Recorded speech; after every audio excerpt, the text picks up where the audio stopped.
Hi everyone, Carol here at Oak House Journals. Hope you're all having a fabulous weekend. I know I certainly am, and I just thought I'd just pop on line and do a very quick video to show you what I was playing at yesterday.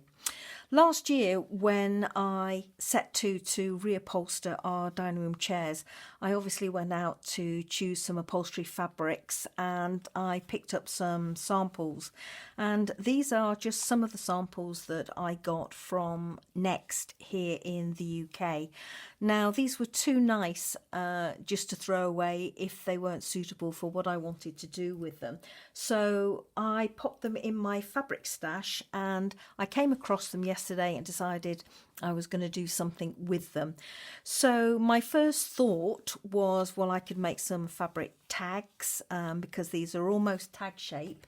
They're about 3.5 by 5.5. But then I've been making a lot of tags just lately, so I thought that I would make some fabric postcards. So I just thought I'd do a quick run through and show you what I've made. So these are my postcards. I've backed them all with some linen that I bought off Amazon. Now, it was quite thick when I bought it. And I ended up going back and buying some more because it was a little bit too thick for what I had in mind for the particular project. But because it was in my stash, I wanted to use it up. And as you can see, I've got a lot. Mind you, I find this this fabric is really good for stamping and doing your fabric labels, for punching eyelets through. So I use that quite a lot, actually. And when I stamp on it, as I've done here, as you can see, it really does take the ink very well and doesn't smudge. So I really do like using it. So this is just kind of a little sample that I was going to use on these tags, these postcards, and this bit is left over for another project. I know somebody's going to ask me, so before I go any further, what I stamped with for this and for the postcard was the archival ink, because they are pigment based, they're not water soluble, so these are the inks to use if you want to print onto or stamp onto fabrics. So this one, the blue one, was hydrangea and this one was vermilion. And this image, again, I know people are going to ask, this is the stamp I used. I've had it for ages. It's a stampendous.com stamp, and I hope you can make out that's the barcode. Let me take that out for you, and then I can show you better. There's the barcode for you if you want to, and the name as well, Carte Postale, if you want to go and try and find it. I really like this stamp actually because I love this tiny script, and it also gives me these postmark stamps which I use a lot just on their own actually. So that's what I've used throughout my project. Just pop that to one side, and here are the postcards. So this is just the linen fabric. I wanted a slightly distressed organic edge, so all I did was I got my fabric sample, measured up my linen fabric and just ripped it so that it was slightly bigger than my sample, and I stamped on it.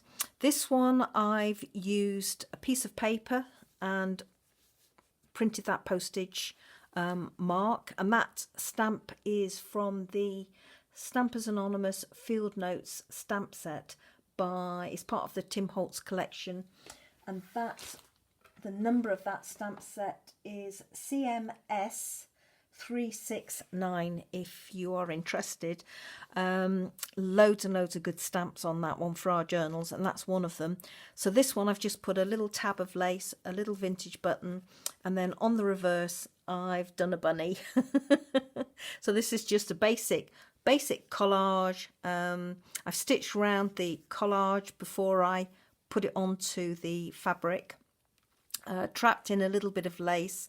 This is a piece of chapter 1 paper that I had lying around on my desk, and I wanted to use it because the background to this fabric between the blue is like a dusky velvet kind of pink, Victorian velvet pink, which is picked up in the flowers and also in this lace. So that's why I wanted to use that. And then just a piece of fun trim along the bottom, which has got some netting on it. And as you can see, my linen from the other side peeks out behind the pinked edges of my sample. Here, this one, I wanted to see how well the archival ink would stamp on the actual fabric itself. This is like a velvety finish to it, and it was perfect. It worked absolutely fine. Some crocheted lace to pick up the edging here from the linen that's peeping through, and just some pearl dangles on a silver chain through an eyelet. And on the reverse here, I just wanted to use up some of my vintage papers on the linen. I really like the neutral shades, so I tea dyed some broderie anglais. I stamped that stamp onto some linen this time and stitched it on. This is some brown packaging paper. This is a little bit of an old document that I had dating back to the 1800s. I only had a little bit, so I thought, right, I'll use it for this project. You know me and my French script, I love using that. So there's a snippet there. Again, just what was in my scrap box. And then this is some Japanese temple paper. I actually made a mistake when I was putting that on. There is a piece underneath it which I glued, and unfortunately the glue seeped through. So I put another piece on top, and I was reluctant to glue it. So I tried stitching it without, and that's why it's got that wrinkling there, because it got caught with my sewing machine. But these are only for me, and they were play pieces, so I don't mind. I can live with that. So that was my second one. This is my all-time favourite. I love this one. So again, backed with the linen, a little snippet of lace in the top corner there, more of the crocheted lace down the side, and then I used half of this snippet of lace, which I had in my stash, and I've just put it across that corner to break up that straight line. And then I used this charm. I know it's over the top, but I couldn't resist it, so I just decided I'd put that charm on and give me a little bit of bling on these. And then on the reverse, and you'll see why I've chosen those lighter colours and not this hydrangea blue, it's to tie in with the background on this image. This was a gorgeous blue fabric, absolutely lovely, and it just worked perfectly with this image. And this is actually a ticket. This is a piece of indenture paper, which you know me, I love using just for the script. And as I say, this was a ticket from when I went to the Vatican and visited the Sistine Chapel, and I've just backed it with some tea stained paper, edged it with some more indenture paper, and magnetised it to make a little secret journaling spot. So there you go, you can hear it click closed. So this one, I love this one. This is my favourite. I don't know about you, but I always seem to manage to have one piece. If I do a few pieces, I always have one that ends up being my favourite, and that's it. This one is a bit of a vintagey piece, so again, just crocheted lace on the bottom, more of that gorgeous lace, and then this lovely little vintage charm. It's like a little mother of pearl flower with a little tiny rhinestone in it, and it is just gorgeous. And that was a present that was given to me by my lovely friend in Australia, Leanne. So thank you, Leanne. You can see I'm making good use of it. Isn't it gorgeous on there? It's just perfect. And the reason I use that is because it's vintagey, and for me this was a vintagey style collage. You might recognise this little lad here in his dungarees.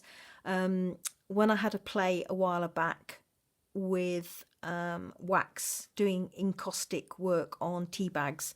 This was one of the images that I trapped in a tea bag. So I've just done a fabric collage. There's a little bit of wallpaper there, a vintage button, some more of the crocheted lace, French script, boring, some hand-dyed lace, and this is some lovely oh gosh, handmade paper that I was gifted by Rose recently. So thank you so much, Rose. You can see I'm making good use of it. And so that's that one. And then this one, I've kept fairly plain, this one. I layered up a couple of different laces, put a snippet of the French script down there, and on the back, again, another one of the images that I put in a tea bag and waxed, and more of the handmade paper. This is some tissue paper that I stamped, French script, and then there's some broderie anglais fabric, tea-stained fabric down the side, and then this lovely, lovely lace here in the dusky pink, which picks up the colours in there. So those are my postcards. I hope you like them. They're quite robust. Oh, that's the one with that on the back, so it will be stiffer than the others. But they are quite they're quite flexible, but they're still quite sturdy to boot. Let me just very quickly, if you're interested, give you a very quick run through of how I made them. No great rocket science to this by any means. I just thought that I would just show you in case you are interested. So here's the next one that I'm making. So if I just pop that one to one side, as you can see, I literally hand tore a piece of the linen so that it was marginally bigger than my sample piece. All my sample pieces had a label on the back. Let me find one. And I ripped that off because I didn't want it showing through my linen. And then what I did was I cut a piece of interfacing. Now, you don't have to use interfacing. I just happen to have it in my stash. And it can be any weight of interfacing that you want. If you want to have postcards that are slightly stiffer and not too flexible. I wanted a hint of rigidity in mine, so that's why I use my interfacing. If you don't want to use interfacing, you don't have to, as I say. Or what you could do is you could put a piece of card inside or a piece of paper and stitch it in. It's not going to make any difference what you use. I just happen to have interfacing, so I use that. So as I said, I didn't trim my edges straight. I just left them as they were because that was my preference. And my interfacing, I just cut marginally smaller than my fabric piece. And then because mine was iron-on interfacing, I ironed it to the reverse of my sample piece. My linen piece, all I did was I stamped it. But because my stamp is, as you can see, shorter than the size of these samples, I didn't want to chop down my samples to reduce the size. So that's why I started doing a bit of decoration down the side. And here, all I've done is I've done two pieces of lace and put a piece of French script down the side. And what I did with my lace, you could glue it if you wanted to, but I like to give a bit more strength to mine, so I actually put a dab of Beacon 3-in-1 glue just to hold it in place, let that dry, and then I just ran a stitch down the side of that. So you've got your front piece, you've got your back piece, and obviously what you need to do is stitch them together. And what I tended to do was I stitched on the linen side. Now on this one, when I stitch round it, obviously I'm going to stitch over that lace again. Now I don't mind that, but if you don't want to do that, then obviously your lace has to go on afterwards. And it's the same with when you sort out your collages. I've kind of worked out on this one what I want to do. I want to have a piece of lace along the bottom there, which I will glue in place with the Beacon 3-in-1 glue, and then when I come to do my stitching, that will be stitched over the top, which I'm quite happy about, because that gives, as I say, a little bit of extra strength rather than just relying on the glue. But what I don't want to do is put that on there, which is where it's going to go, and stitch through it when my backing is already in place, because I will have a line of stitching on the reverse where I've done that. So that with this little bit of collage that I've put together here, I will actually stitch that first before I put it on my sample piece. The other way you can do it is by stitching this in place before you stitch your linen piece to your sample piece, like I did with the lace.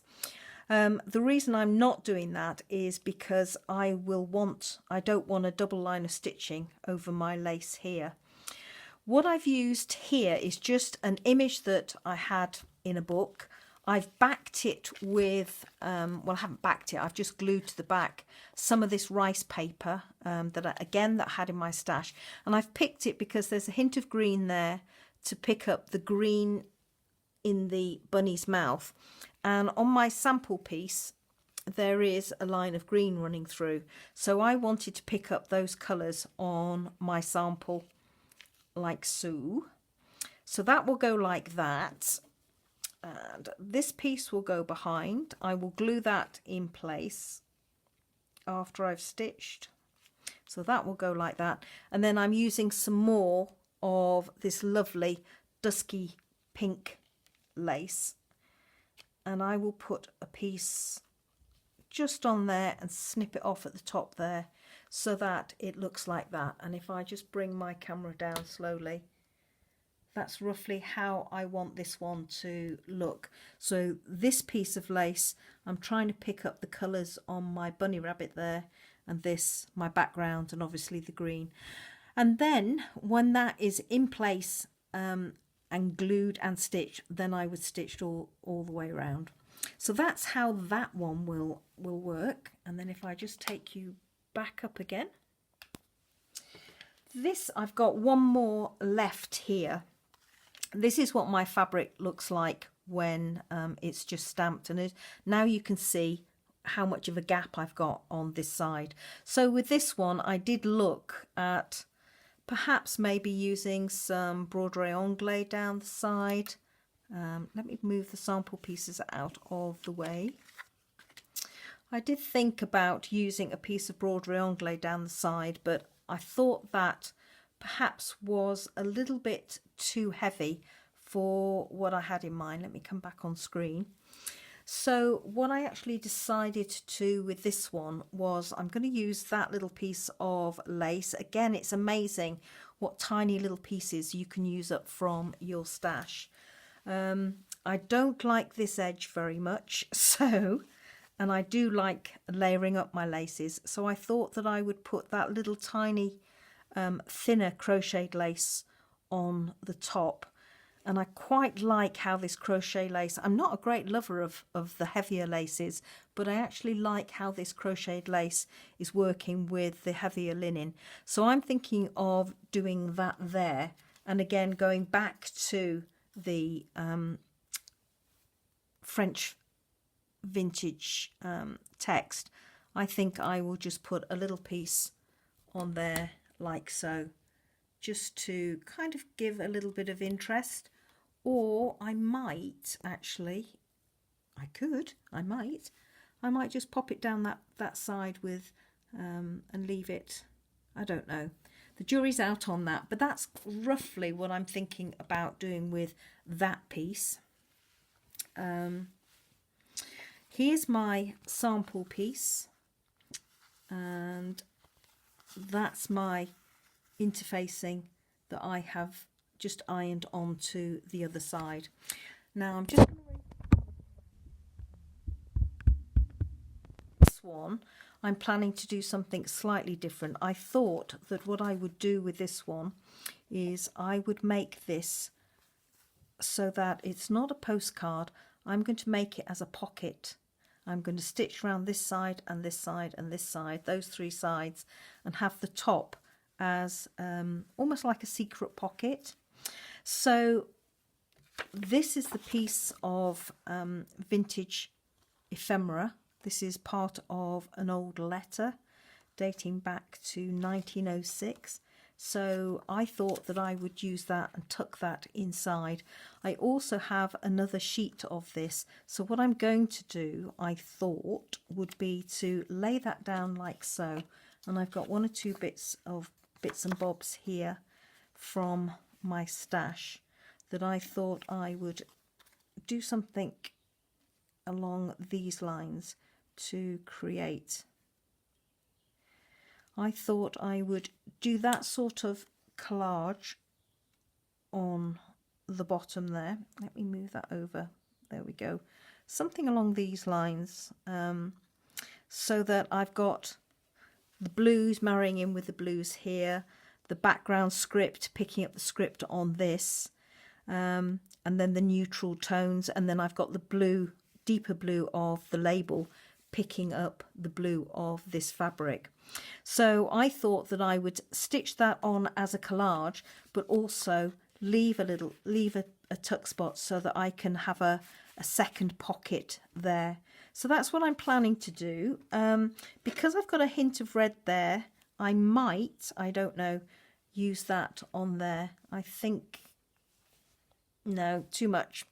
I just think I will leave that fairly simple like that, so that I've got a pocket at the top here, and then another one in front of that piece of vintage paper, and that piece of paper and down the sides here and along the bottom will all be stitched in place to give me that extra tuck spot. So thank you so much, everybody. I hope I haven't bored you rattling on too much there with those last minute thought processes on these last two. But I will get these finished off this afternoon, and I just wanted to share these other ones with you because they really were super, super easy to make, and I had such a ball making them. So I hope you like them, and maybe give it a go yourselves with some fabric samples that you might have at home lying around. So take care, everybody. Thanks so much, and enjoy the rest of your weekend. Bye-bye now. Bye.